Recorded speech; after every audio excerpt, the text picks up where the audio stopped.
you've got the daily country music tip sheet, Morning Hangover. Talk to people about Dolly Parton's legacy in country music. I feel like she infused everything at this point. Yeah, and again, it's so vast because you have the artistry of it, the longevity of her career, the relevancy that spanned 4, 5, 6 decades of Dolly Parton, the way that she's mentored the next generation of country music artists, especially female artists. She has invested in Lainey Wilson, in the Ella Langleys, in the Kelsey Ballerinis, like all these new artists, one that you had on earlier, Bells, who just did a song, a sequel to Jolene, if you will.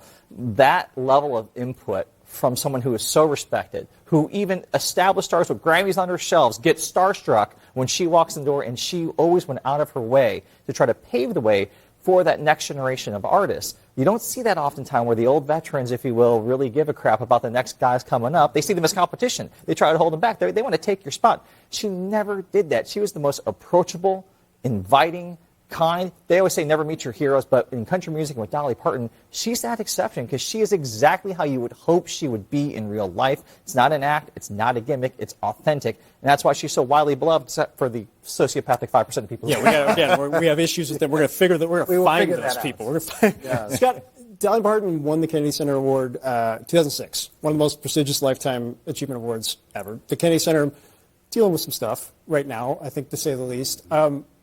When I think about it, though, like Dolly Parton, that award transcends whatever's happening right now. Is that fair? It was 20 years ago. It feels like a lifetime ago, was it really though. 20 years ago? When you talk about the Kennedy Center, it feels like several lifetimes ago because it was a different moment where that was a distinctively unifying thing. She was side by side with Steven Spielberg. She was introduced by Reba McEntire and Reese Witherspoon, who at the time was on top of the world with Walk the Line, the movie.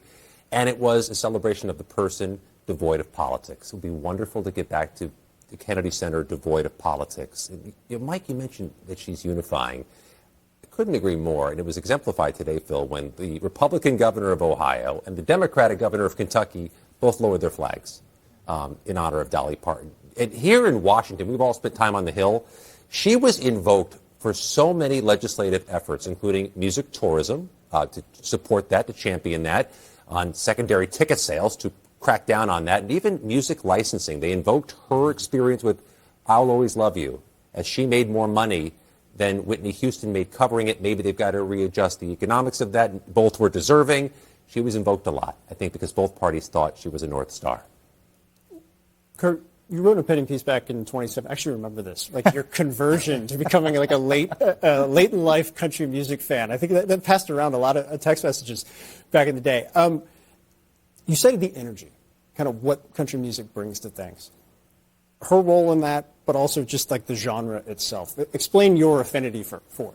Yeah, there is a vibrancy, an authenticity, and a uniquely positive energy. I remember the first concert I ever went to in 2010. I walked in, had never been to a country music concert in my life, had not spent more than 5 seconds with country music at all, and I was blown away because you could have people from all demographics, religions, socioeconomic statuses, political beliefs, demographics, family lineage, coming together and singing a song in unison that somehow connects with them. And I think the things that Dolly wrote about, sang about, wrote songs for other people, it was the universal language because it was a storytelling device that is uniquely American. And that's why I think country music is so special in this country. It is a uniquely American genre. And Dolly was the best ambassador of that we could ever hope for. Yeah.